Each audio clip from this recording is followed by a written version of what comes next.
Hey, Whiskey Ringers. I am thrilled to welcome back Impex Beverages as the Whiskey Ring Podcast presenting sponsor. Each month, we'll be talking about a new set of single casks, maybe feature a chosen distillery, or single cask from a chosen distillery. Listen for the mid-roll for more info on this month's offerings. And now, a brand new episode of the Whiskey Ring Podcast. Hello, everyone. Welcome to a new episode of the Whiskey Ring Podcast. Today, which I think might be episode 80, if I have counted correct, maybe 79. We'll see afterwards. We're going to a country we have never visited before on the Whiskey Ring Podcast, but I've become very interested in a short period of time. We're going to be visiting Finland. We're talking with, I hope I get this right, Anssi of Teerenpeli Whisky, and Teerenpeli Distilling, I should say, in Finland. Welcome. Yeah, thank you. It's nice talking to you. And yeah, the name went pretty well. It was also almost spot on. I'll take it. It's literally a new language to me, so I will take it. It's understandable. Don't worry about that. It's really understandable. Yeah. Yes. Anssi has been quite generous already in terms of allowing me the pronunciations and give me a little leeway if I'm a little off sometimes. So thank you in advance for that. So as I said, this is the first time we're visiting Finland. We've gone a little bit to Northern Europe, to Scandinavia, to Germany, but Finland it's brand new and in many ways. So let's really start with what we don't always get to talk about on this podcast: the founding story, the origin story for Teerenpeli. The founding story. First of all, I must say that there has been a lot of years, almost 30 years, that we have been, I have been a company owner with my wife, and we have been with distilling whiskey more than 20 years now. So over that time, there has been many stories that have been building up. But I guess one of the founding stories that I have never told anybody is that I remember before actually buying the distilleries themselves, I had a big meeting with the bank officer over here, or the bank manager over here, and I was convincing him that making whiskey in Finland is a wise idea. And the thing is that he was able to, or he was promising me for the money that I needed for the investment. And I remember I was driving home, and from that drive, I called my wife and said that, now this distillery is going to happen. And she was asking me that, oh, I knew that one already 1 year ago that you were going to do it.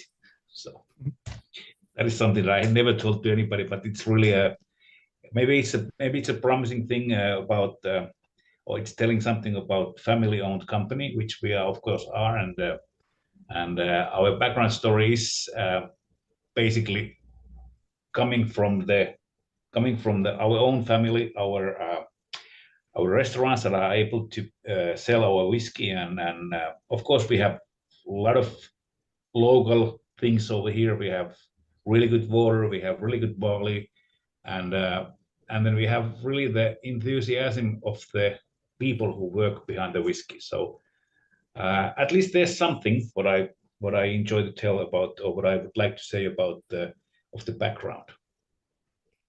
Fantastic. And as you mentioned, you started as a restaurant and then a brewery. That's correct. Yeah. So when and why did the change go to a distillery? Well, over here we are living in an area where it's really a lot of barley fields, and then there's malting plant here, a quite big Northern European malting plant called Viking malt. It's over here. So it was like, and there was booming small brewers were coming along, and in my mind, I just came up, or I had an idea that what else we can do with except the beer, and what would be the next step to go to. And a pretty easy answer was, let's go into the malt whiskey. And that was a thing that I was really interested into it, and I went to take a look from Scotland how they do over there, and learn some things, and also noticed that actually the beer making is even difficult, at least in the beginning, that it is making the malt whiskey. So I was kind of encouraged about, or courage. I got encouraged that this would be really a thing that we can do over here in Finland, even though we also must remember that Finland has always been and actually still is quite a vodka drinking country. Mhm. So we were doing something really totally different and starting a line of production over here with whiskey that no one really had done it earlier. So we were the very first ones over here doing that. And we were chatting a little bit about this before recording, but as you said, Finland, more of a vodka drinking country. There are a couple of misconceptions I just wanted to take a little time to clear up about what and where Finland is, which sounds really dumb as I say it, because it's like, of course, you look on a map, you can see where Finland is, but it's sometimes lumped in with the Baltic nations, being on the Baltic Sea, sometimes mistakenly lumped in as Scandinavian, but the culture is more, as I understand it, closer to the Western Russia, Northern Germany. It's not the same mythology as Scandinavia, as Viking mythology. It's a different language entirely. So just putting that out there. And I actually do want to do a shout out quickly to Dan Cummins in his Timesuck podcast, who's a inspiration of mine, because I've learned about a little bit more about Finland in his deep dive into Simo Hauha. Okay, yeah. So, and God, I hope I got that one right. But, just explaining a little bit more about how Finland is not, it's not Viking. It's not the same thing. It's a little different. So, and that goes into being more of a vodka drinking country as opposed to, I don't know, mead, schnapps, gin. It's a different culture. So, so what does the Finnish drinking culture look like, including it being more of a vodka drinking country? I guess if when we go into, let's talk a little bit about the drinking habits we have over here. First of all, I have to mention a beer-like drink, which is really or I would say an origin of beer. It's called sahti over here, and it's like ancient, a lot of like beer-like drink what they have done over here. So that was like really a strong sahti, is meaning that it's fermented like top yeast beer, really heavy on alcohol, but it's also very warming on winter evenings over here. So, and that was invented some hundreds years ago. But of course, later on, we had a lot of cultures coming over here. We were among, or we were with Swedes for a while, and then the Russians came over and they took over, and now we have been independent 100 years, a little bit more than 100 years now. So we have been always under some other guys except the last 100 years.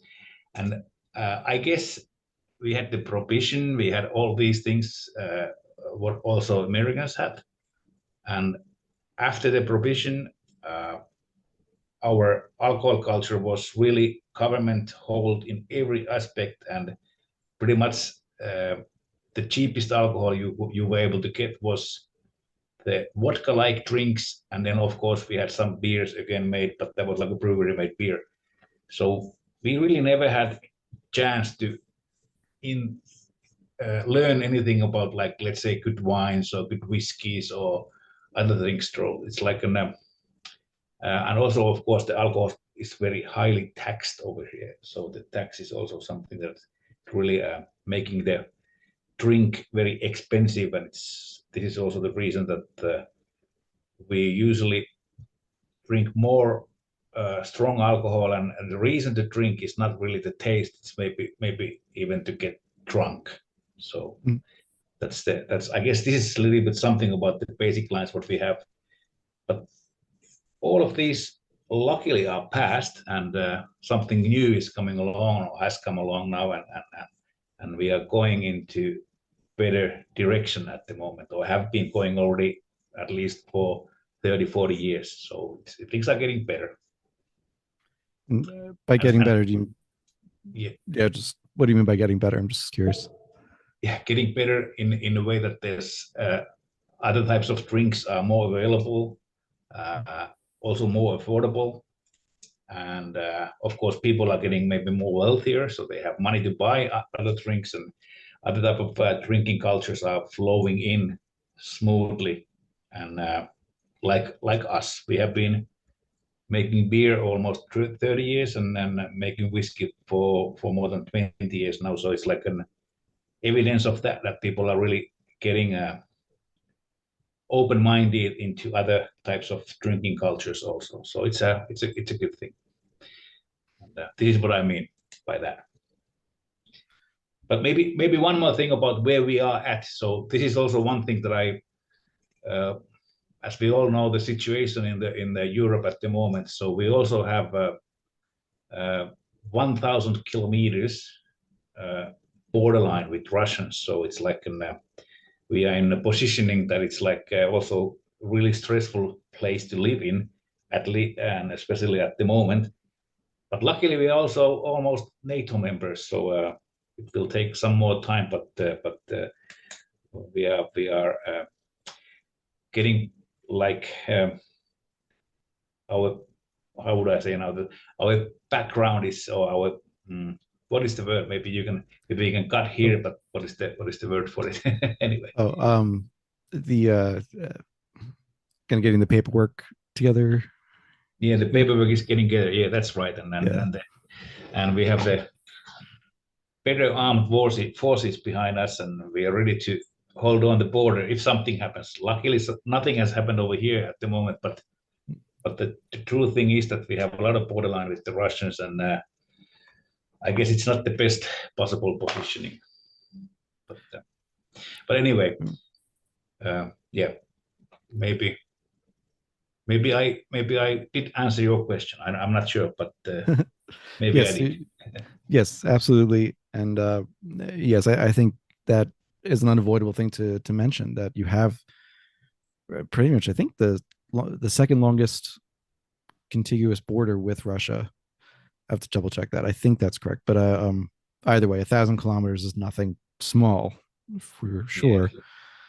And while we stay away normally from politics on the podcast, I do very much hope that the NATO membership goes through.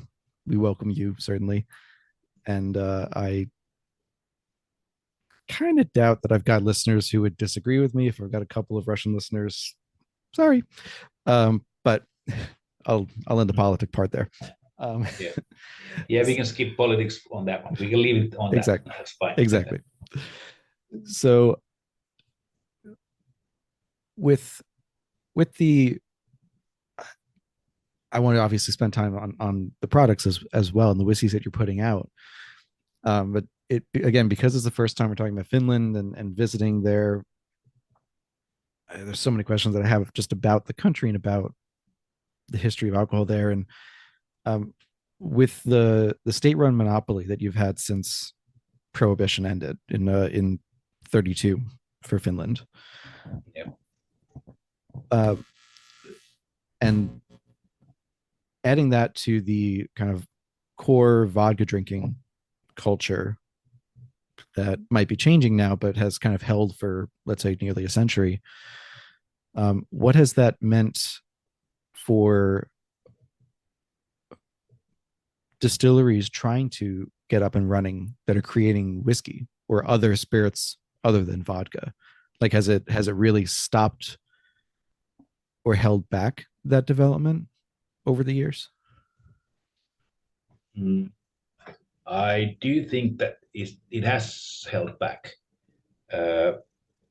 But at least if I compare us into some other European countries that don't have this government-owned monopoly over here, so it has held back. But even it is, or even all the licensing and all the retailing of alcohol is handled with the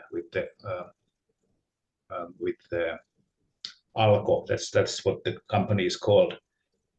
So still, there has been some other distilleries beside us that have born, and we have some gin makers,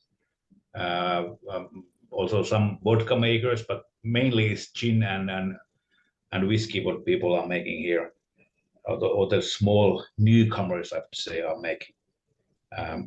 So, and this development has been going on, I'd say, past 10 years now. And when I'm saying that we started 20 years ago, I'm also meaning that we were pretty much pioneers over here, because we did show a little bit of the way that it's doable. And even though if you are in a bad positioning in a way, but there's laws and there's possibilities that allow you to put up your own distillery and put up your own brewery also. The only difficult thing that comes along is that we have pretty strict marketing restrictions over here.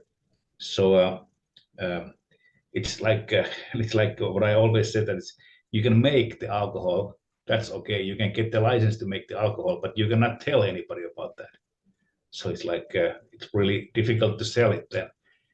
And but anyway, it's doable, and other companies has done it also, and other companies have probably been looking up us how we are doing, and once they see that there's one who is successful, maybe they get also more trustful and start doing their own business as well. So and I also must say that maybe it's even the more problematic is the strict marketing laws than the actual monopoly itself. I would say, if I have to balance these two things, I would balance it that way. Right. And just to confirm, the monopoly is not just in terms of who can sell it, but Alco and the versions that preceded it also produce. Is that correct? That's correct. Yeah, that's a bit different compared to well, not really different, but yeah, they have been also producing it, and so they had a really the monopoly itself was very strong, because they had the production, the importing, and they were in production, and they had everything sort of lined up. So all the customers inside Finland have been always like, all the alcohol what they have been drinking has been maintained and governed by somebody else. So there's like really not free and democracy anyway over there. So but something came along, and that was when we joined into EU, and that was 1997 or 98 or something like that. Or anyway there. So we joined EU, and when we joined EU, they had to take out the part of the law that said that also the manufacturing and distilling alcohol is maintained by the government. So once this was removed from the law, it enabled companies to come along and start out making whiskey, making beer, making gin. But again, you were not allowed to tell anybody about it. Right. And so you mentioned earlier that when you were early on, when you were thinking about creating the distillery or moving to a distillery from a brewery, you visited Scotland. Since you're effectively coming from a culture, a history that does not have much of a whiskey history, what and where did you look for inspiration as to what you wanted to create? Well, I must say that I had a really my first trip to Scotland to Edinburgh was really uh, eye opening trip because first of all I had for some reason it was just a pure luck, but there was a really nice person in the hotel bar where I was staying at, and I was in a hotel bar, and of course over the daytime I went to visit people and I went to the museums, I went to visit distilleries, and then I always evening ended up being in the hotel bar. And there was this really good bartender over there, and he was giving me really good tastings. He was pouring me the favorite whiskeys what he had, and he was suggesting me a lot of drinks, and I tasted a lot of them, and I was like going like, wow, what amazing thing, and these are really good. And then there was one particular brand which sort of like it still is one of my favorite ones, and it's Highland Park. Actually, Mhm. it's something that I really enjoy. I have enjoyed it for from the very first trip that I made to Scotland. From that on, Highland Park has been one of my favorites, or maybe the best one of all. And okay, the inspiration from there on came so that I met all the manufacturing people of distilleries, so that the ones that make the whiskies or the stills themselves. And that was really those meetings were very interesting, and I was like talking with them at how does the taste affect, and they were actually asking me this way that what would be the whiskey, what would be the best whiskey you would like to make out of it, and I was going, well, first thing came to my mind was, well, I do enjoy Highland Park pretty much. But of course, now that I'm saying this, I'm not trying to say that we are making we are making Teerenpeli. We are making exactly Teerenpeli whiskies, but this was maybe the inspiration when what you were asking. So this brand was the one, and I must say that in Foresights, the company that made the stills for us, they were really professional and helpful and they really understood what was the game, what I wanted, and what we did in the very beginning also was that we started we had a brewery, and we were asking for really very small on size pot stills, and the Foresights, they said that they have never done so small, so they were the smallest ones they ever did, and we were the lucky ones who were the ones who bought the first really small scale distillery from Foresights. And later on, I found out that they actually did sell quite many of those, pretty much the same size what we had, and we were a lot of like the pioneers on that one as well. Of course, it's fine, and it's like really a good thing. But the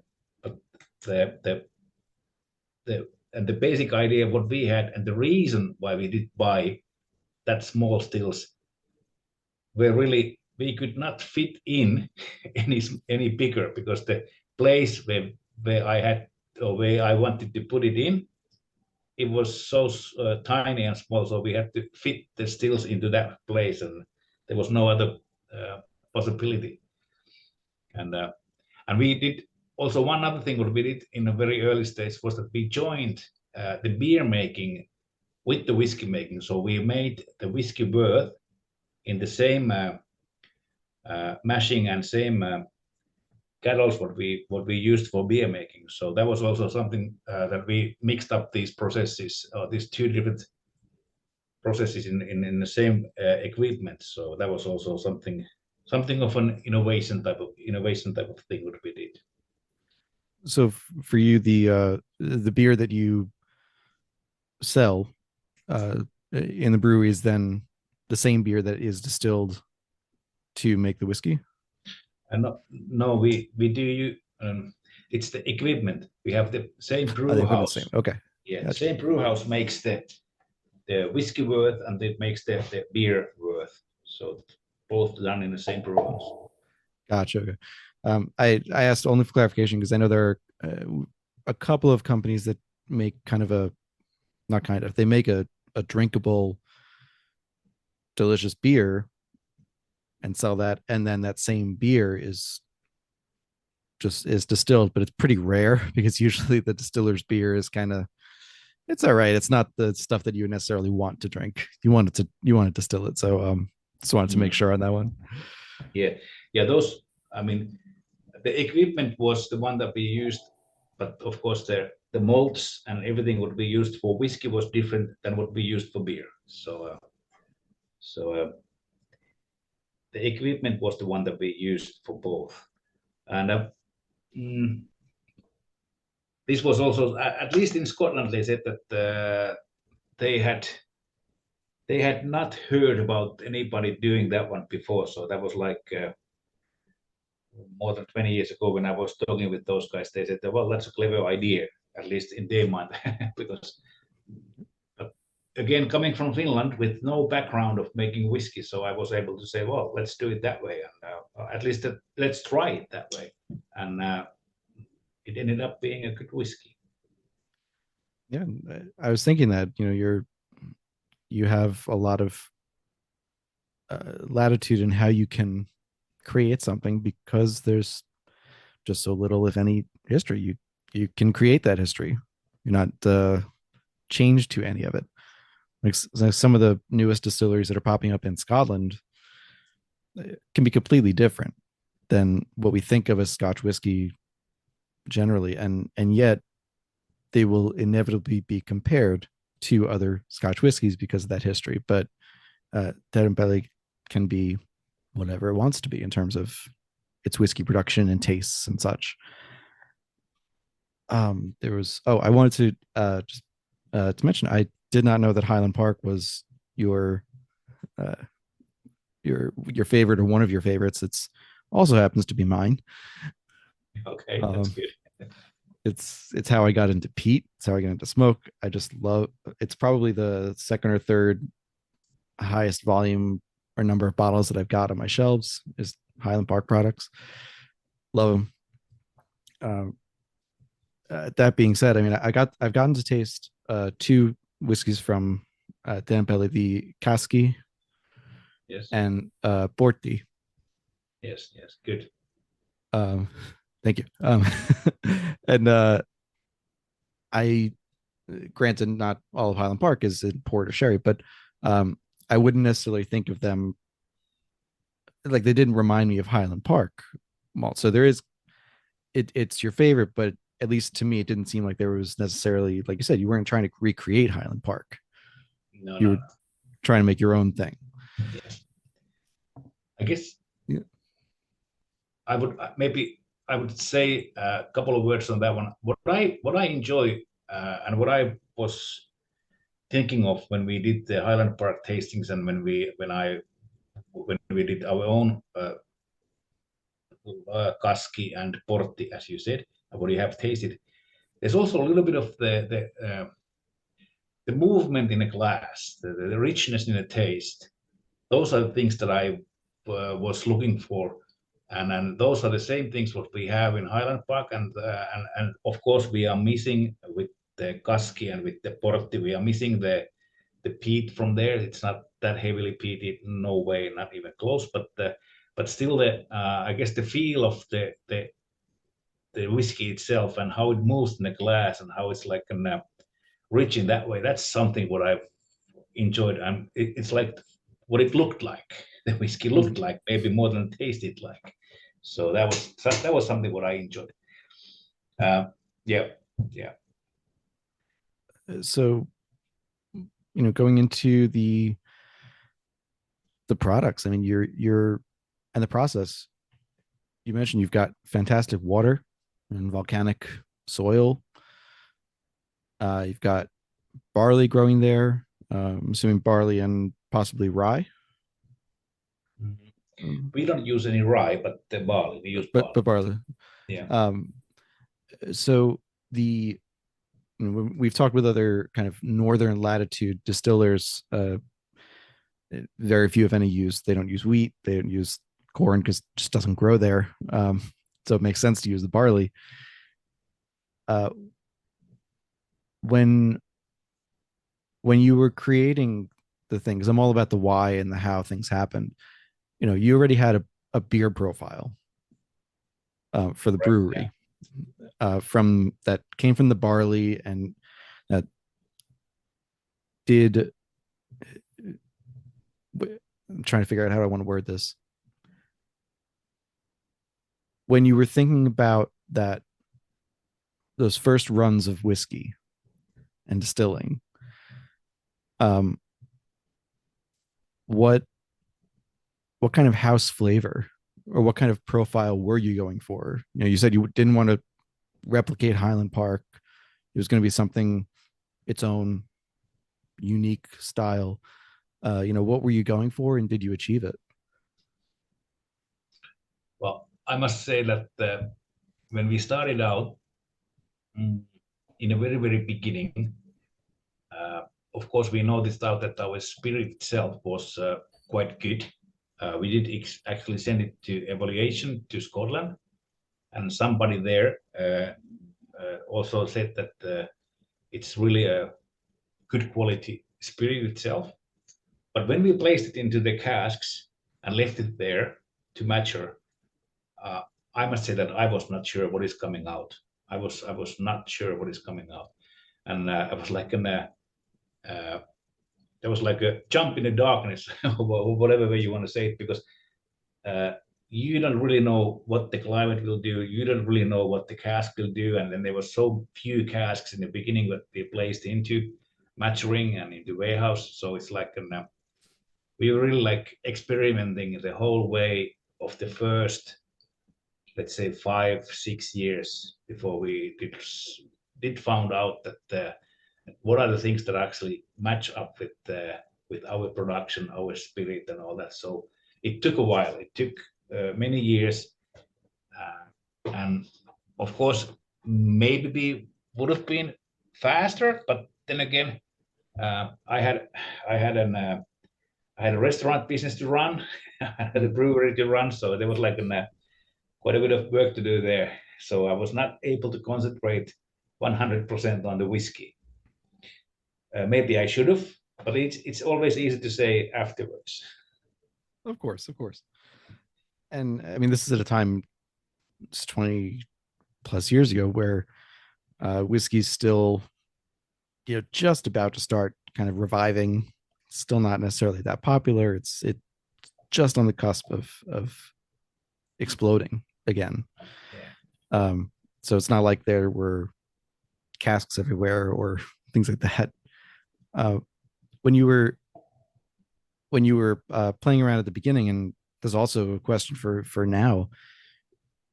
Did you and do you have difficulty getting casks in? Well, in the very beginning, yes, there was a problem, and I made trips to Scotland quite many times to meet the big cooperage companies over there. And I was always bringing something with me when I came home. I was always able to buy something over there. But we were such a small player at that time that it was like we were like getting. I mean, if they were humble enough, they would send something. It was like that type of thing. So it really did mean that I had to go there by person and shake some people's hand and then say that okay, we will take these, and they would send them then. But that was like the very beginning because, well, I mean, nobody was buying such small amounts because there was no small distilleries. This industry did not have, or it was not going on. Of course, later on, when we realized that we have to look more carefully into the casks, also that we are actually, if we, I mean, we understood that if we want to go on with bigger volumes, we really need to look into the cask programming, and we really start thinking more carefully where we're going to get the casks.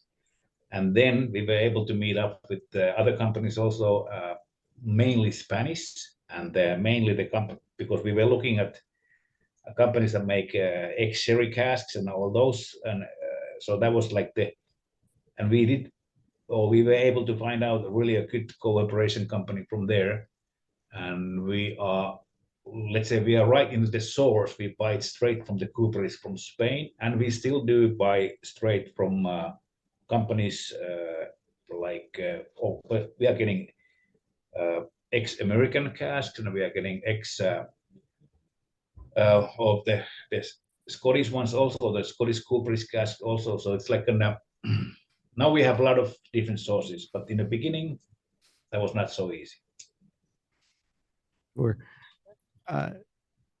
just the six whiskey products that you have out right now, all slightly different. None is using the same exact whiskey, obviously because they're different products, but they're not all using the same necessarily whiskey profile, plus or minus peat, plus or minus the cask inside. And just the two that I mentioned, the casky is 100% sherry cask. Yeah. The porty is portwood finished. So each one using different methods to get these kinds of flavors out.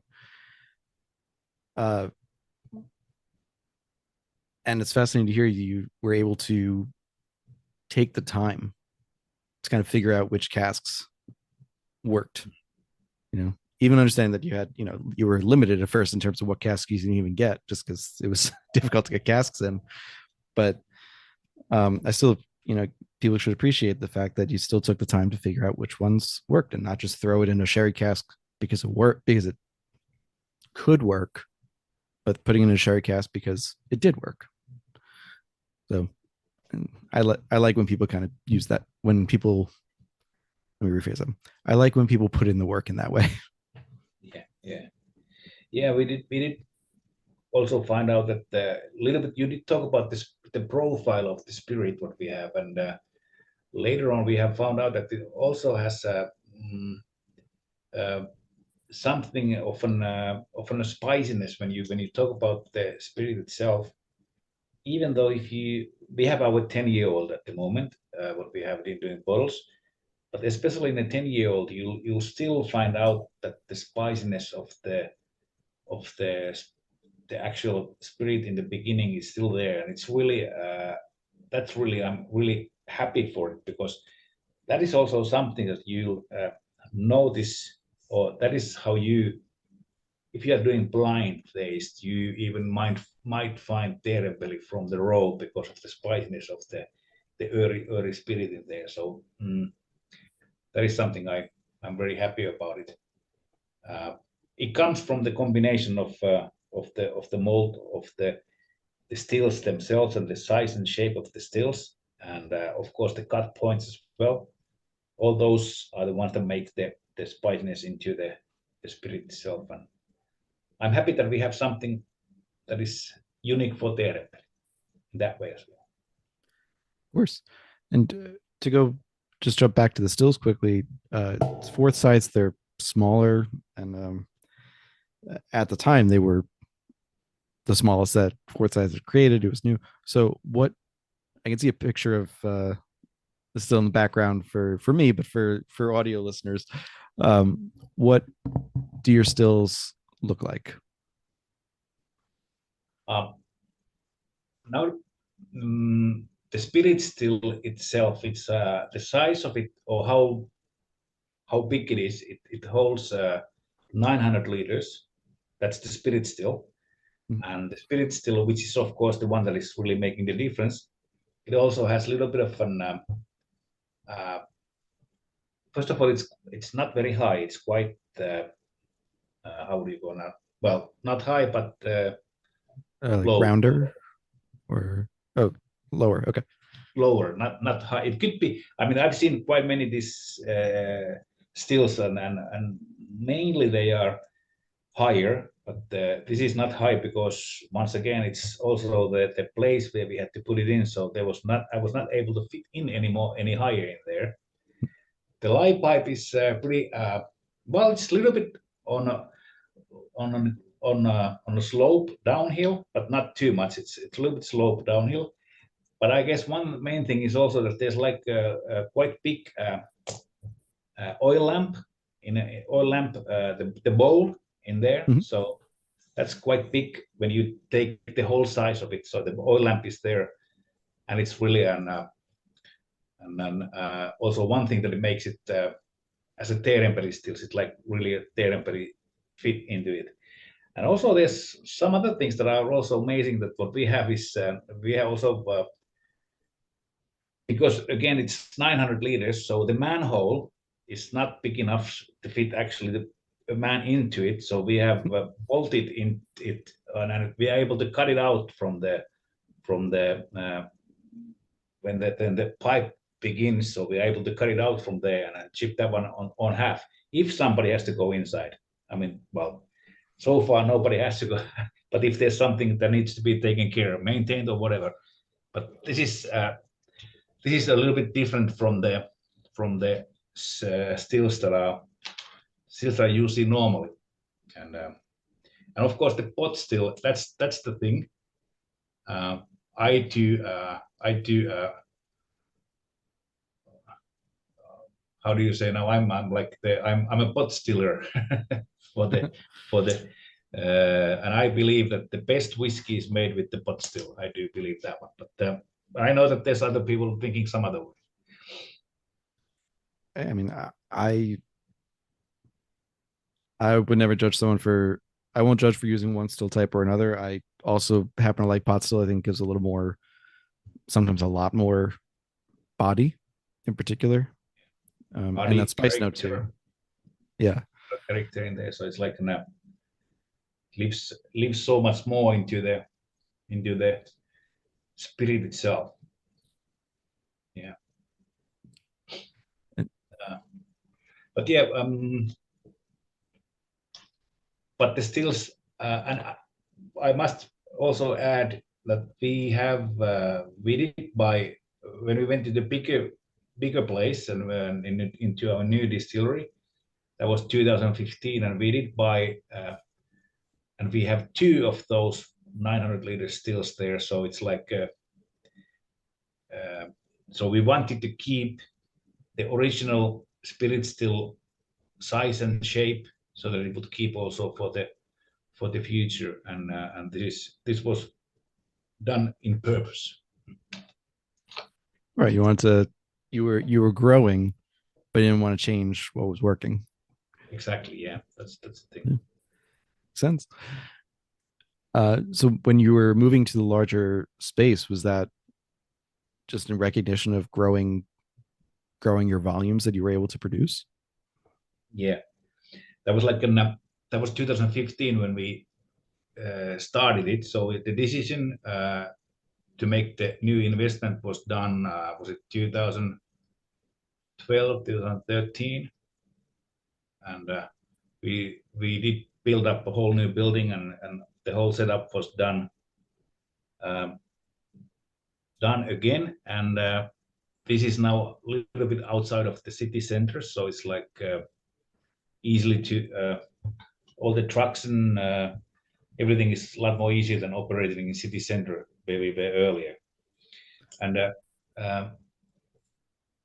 also something else what we were able to join in at that time was our special energy, what we use for the stilling. We have over here we have a lot of wood industry, and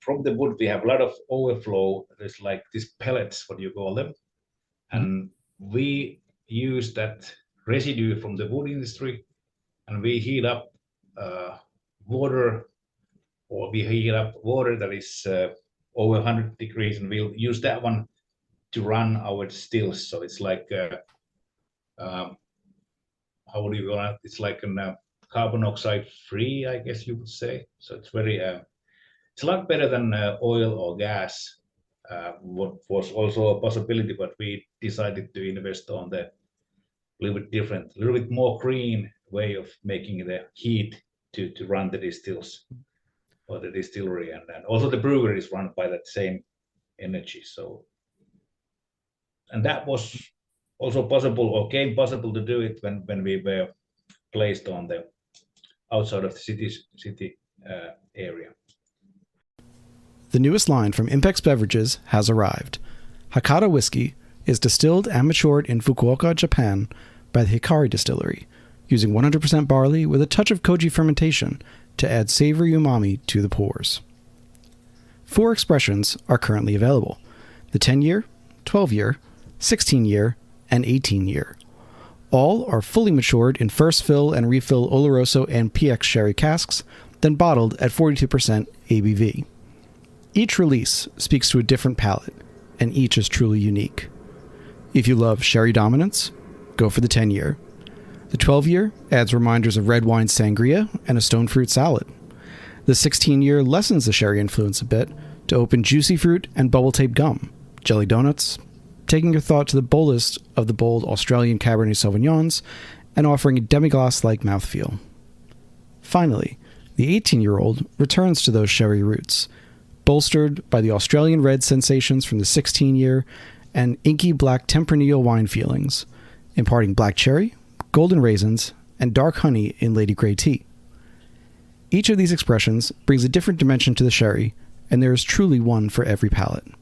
Go to impexbev.com/Hakata, that's Hakata, to find out more, and grab a bottle at your favorite premium whiskey shop today. Hey, Whiskey Ringers. I hope you've been taking advantage of that podcast-only code for the Scotch Malt Whiskey Society. They've got around 20 bottlings coming out each month, and there's never a shortage of new things to explore. To take advantage of this podcast-only offer, please go to smwsa.com, that's Scotch Malt Whiskey Society of America, and put in code WRP for Whiskey Ring Podcast at checkout for 25% off your first year subscription. And that was definitely something I wanted to ask you about, was that sustainability and the low, as you put it, the low carbon emissions that you're able to do. There are a number of distilleries that are trying to do this in different ways, whether it's natural gas or some other low emission fuel. Often biofuels like wood are people want to try them, but either they're producing too much, so they can't keep up in terms of demand, or they're in a place like Highland Park would not be able to do that because they have no trees on Orkney. But in an area where you have such heavy woodland industry,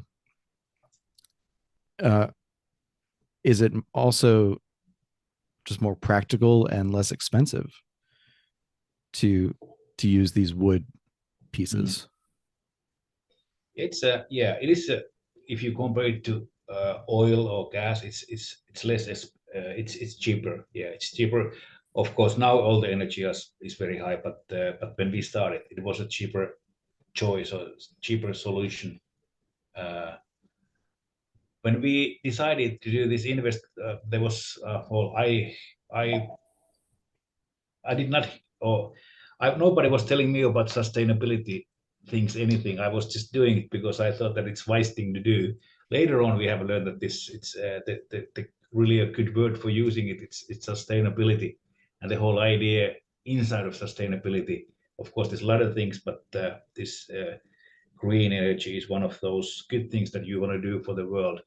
And I'm very happy that we made this decision, even though, of course, it's a little bit more riskier to run it because maybe it's a little bit trickier to make the heat out of the wood pellet. But then again, my distillers and my operators over there have good learning capacity, so they were able to learn how to run it, and they are doing a very good job now, and it's very well, working very well. We also did some other thing. I guess I mentioned it now here. We also have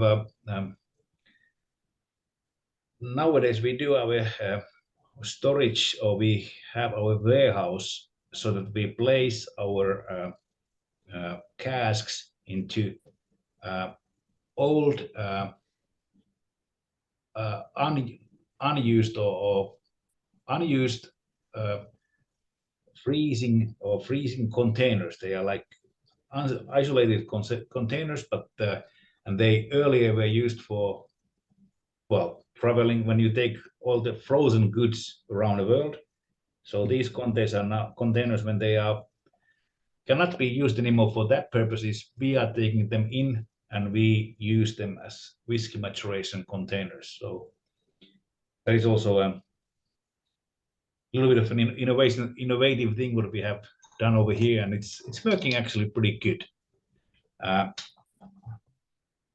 We have really good whiskey coming out of the casks that are holding those containers, and also the angel share seems to be easily maintained, and this angel share is happening, but it's not.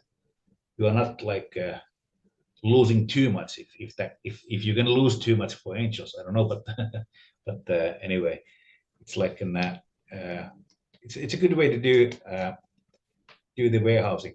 At least we have thought out that it's a good thing to do. Absolutely. And part of the video that I watched, one of the videos that I watched, showed those containers, and at first it looked like just a normal shipping container, which more and more smaller distilleries are using. I can name a couple in the US, like Taconic and Copper and Kings, but it's really a innovative way to use it. It's a lot of the larger warehouses are aluminum sided or metal sided with wood interior, and the containers are small scale versions of that. Yeah. Metal sided warehouse. And just before I forget, jumping back to the stills just for a second. Yep.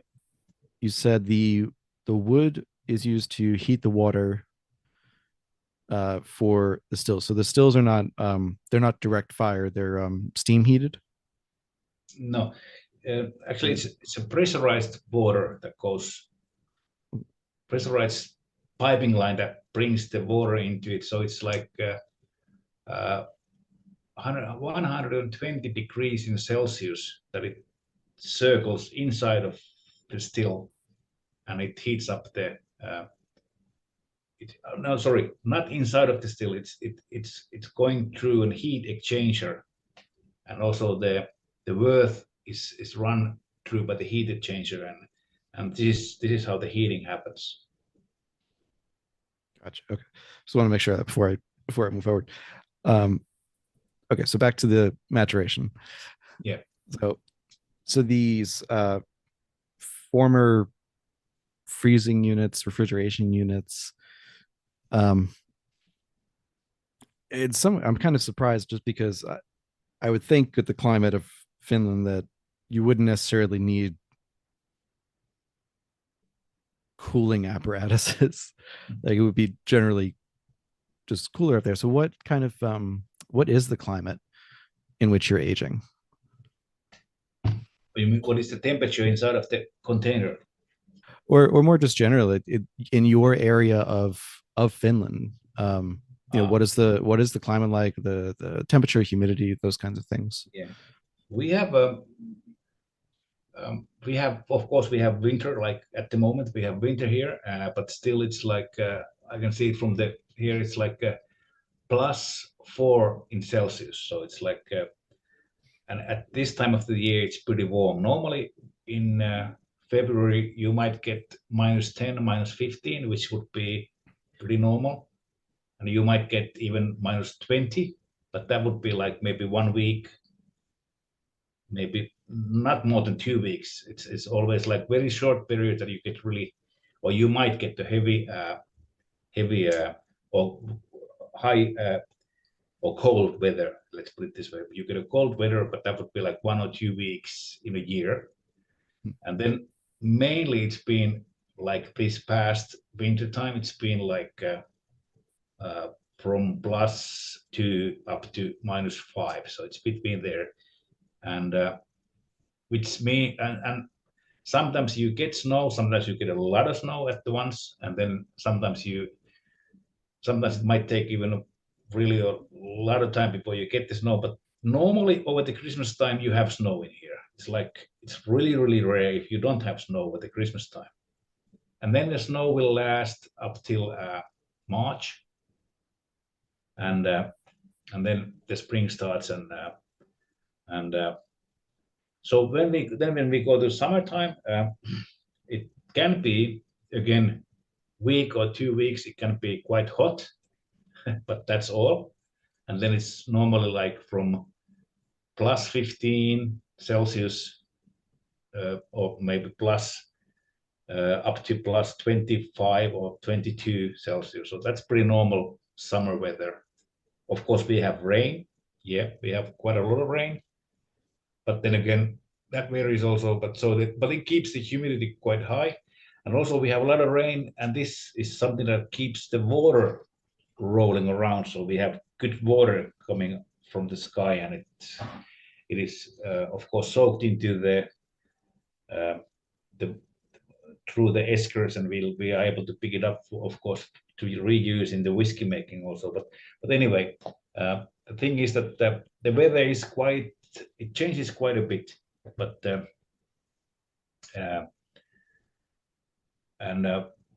I must also say that being more than 50 years, 55 years of age, I also do see that the winters are getting a little bit warmer. I would say not every year, but there is a difference in the winter time at the moment. So I'm truly a climate change believer. So it is actually happening. Unfortunately, it's happening. Someone might say that it's good for Finland, but then again, there's a lot of rain, a lot of moist, a lot of not really nice weather that is coming beside the snow and the cold weather. So it's Sure. And just doing, I'm in my head conversions, so I might be a couple of degrees off, but just for American listeners, if they're not familiar with the Celsius system, so we're talking, between, if it's -20, it's about 0 to -4 Celsius, Fahrenheit rather, something about that. So that's really the extreme end on the low side, and then going up to about 25, it's a balmy 77 Fahrenheit, which is kind of perfect for me. I love like about 20 Celsius, that's 65 or so Fahrenheit. Mm-hmm. But so we're talking a very temperate climate. It's not overly northern, if you will, to use a very general term. So when the whiskey is being aged and matured, do you do anything to control the climate, or is it just natural climate? You put them in the containers and let nature do its thing? In the very beginning, we did so that we did not do anything with the containers. We left them to be there just as it was. But then we found out later on that when you have a let's say you have a used sherry cask that can have a stave that is like not so how would you say, not so thick anymore. So there was cracking happening, so there were like a breakage happening, and that was of course not very nice. So we did end up doing a little bit of heating system in there, so that we keep they will never go less than 0. So they will in Celsius. So they are always like 0 or up. And this is something what we decided to do after the first years when we did with no heating or anything. When you have the freezing containers like we do, when we have a freezing containers over there with the isolation in the container, that is a good thing also for the rapid change of the weather, because this is also something that happens here. You might go, let's say, from +5 or +10 up to +30, like for 2 days, +30, and then you go again down. So when you have the isolation over there, this one will maintain so that the change is not very high, so they are very smooth in the change. So there's no rapid change, but there is change, which is of course very good for the maturation, and it needs to be so that it happens. If you have it's better for the whiskey if you have change in the temperature, but not too rapid change. So this is a little bit working for the whiskey, the container, how it is. And then also about the humidity inside of the containers, which is of course includes for the for the Angel's share. So there's quite, the humidity is quite good. It's I don't remember now what are the numbers, but we have in each container we have a measurement. We have a it's on my distiller's head, or actually in his phone. He can follow it 24/7. What is the heat and what is the humidity in the inside of the container? But the humidity is in very good shape, and it's helping the whiskey also to stay inside of the cask. Let's put it this way. Sure. And yeah, the two that I got to taste were not they you can kind of tell when something has rapid aging or is pushed in and out of the wood a little too aggressively. It tastes woody and tannic and harsh, and neither of the whiskeys that I tried had any of that. It was very much a gentle spirit. Certainly that spiciness came through. That was the first thing that hit my tongue, was the spiciness. But beyond that, it was, yeah, there was no evidence of woodiness, which I like because I don't like woody whiskeys. So it fit very well for me. Let's see. So I did not have a chance yet to try your peated expressions, but I do want to ask, where do you get the peat, and is that something you see as part of Finnish whiskey going forward? Well, that's the peated malt is actually something that is brought from either Belgium or from Scotland. So we import the peated malt as it is, and that was some years ago, more than 10 years ago. The malting plant did the peating here in Lahti, but then they had to change it because they were afraid of contamination for the beer malt, so they were not willing to do it anymore. So we accepted the thing and we started importing them. But about answering the question, that is the peated malt something that the Finnish whiskey is going to, that is really a good question. 15 years ago, I would have said that yes, that's definitely the way it's going to go.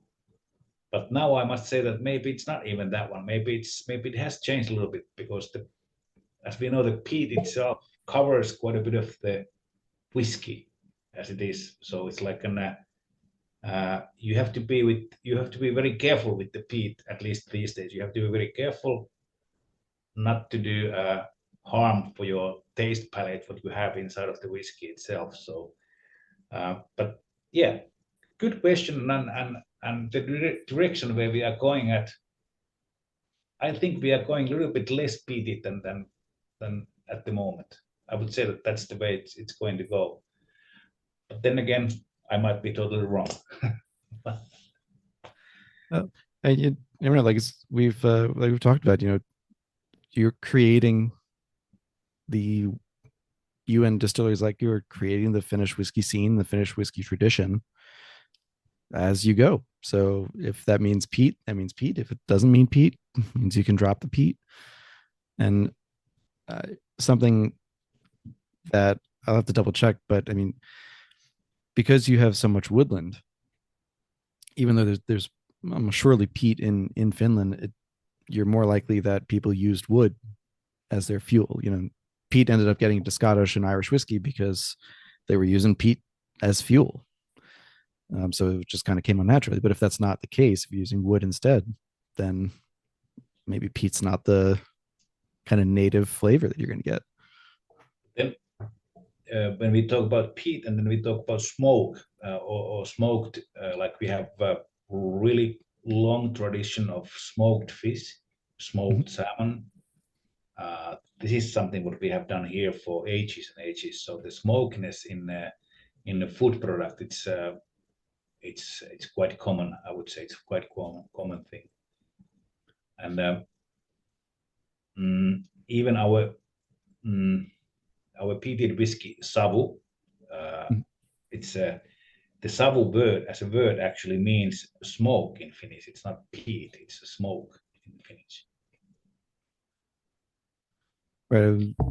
Yeah, the smokiness is more native, let's say, than yeah, that would than be the peat something use. that is more of a Finnish thing. But I suppose the biggest difficulty would be not getting the right partner to do the peating or the smoking part of that comes to the malt. So it's like that's the most difficult thing right now, at least for otherwise than importing it or then of course. But then it would need a little bit groundwork and start find some really a smaller malting plant from Finland, which can be done, which is possible, but we have not done that search yet. Fair enough. Fair enough. Well, I will close out with the last question, which is you've moved to a new distillery in 2015. You're clearly growing and creating along the way. What are some of the next things to come from Teerenpeli? Oh, we have first of all, what we have done now, we have our second release of our special. Now we have a special wine cask finish. What we are doing, it's an I forgot the name now, but it's totally new. It's coming out in a couple of months. We have our 14-year-old bottling coming out, so it's like it is actually sold in our restaurants already. But the 14 years old, what is coming out, it's to my knowledge, it is actually the oldest bottled whiskey in Scandinavia, in northern or in Nordic countries. So this is also a very nice thing that we are able to release the one of the oldest ones that is ever done over here.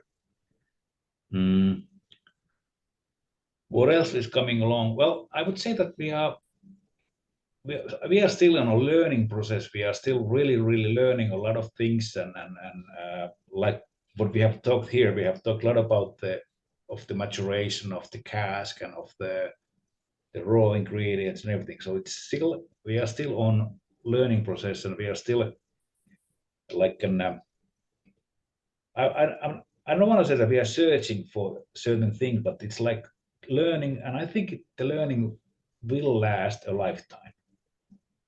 So it will take a long time before you are able to make the best whiskey of the world. And even though we have the best distiller of the world title, but still the best whiskey of the world is coming, I would say. Sounds good, and I look forward to trying many more products and seeing hopefully more on shelves too. So, Anssi, thank you so much for taking time today to chat about Teerenpeli, about Finnish whiskey, about history and culture, opening the audience to a fully new country from which to explore the whiskeys. Hang on with me just for a sec after recording to close things out. As always, please listen and subscribe to the Whisky Ring Podcast on your podcast app of choice. Leave a 5-star rating and review. Really appreciate it. Follow us on all the social media. We'll have show notes where you can find Teerenpeli's website, social media, places where you can buy as well. And Anssi, once again, thank you for coming on. Thank you, David. This was a pleasure. Hey, folks, thanks for listening to another episode of the Whisky Ring Podcast. If you like what you hear, please go ahead and click that subscribe, follow, or like button. Leave a rating and review on your podcast app of choice, and let me know what you want to hear. You can reach out to me through the podcast apps or email me at david@whiskymyweddingring.com with any suggestions or ideas for new show guests. You can also support the podcast at patreon.com/whiskeyinmyweddingring. That's whiskey with an E, for as little as $1 a month. $5 a month gets you access to bonus content, including our soon-to-resume Under the Influencer series, and $25 a month means you join the Barrel Share Club. Each month, Barrel Share Club members get to try products sent to me for review, bottles from my own collection, and sometimes bottles that I just pick up because they're fun or interesting. Right now, only 5 spots remain in the Barrel Share Club, so grab your place today. Finally, please follow on Instagram. You can follow me at Whisky My Wedding Ring or at Whisky Ring Podcast. You can follow me on Twitter at Whisky Ring. You can follow on Facebook at Whisky My Wedding Ring or join the Facebook group, the Whisky Ringers group. And I hope to see you there. Cheers, thank you for the support, and see you next time.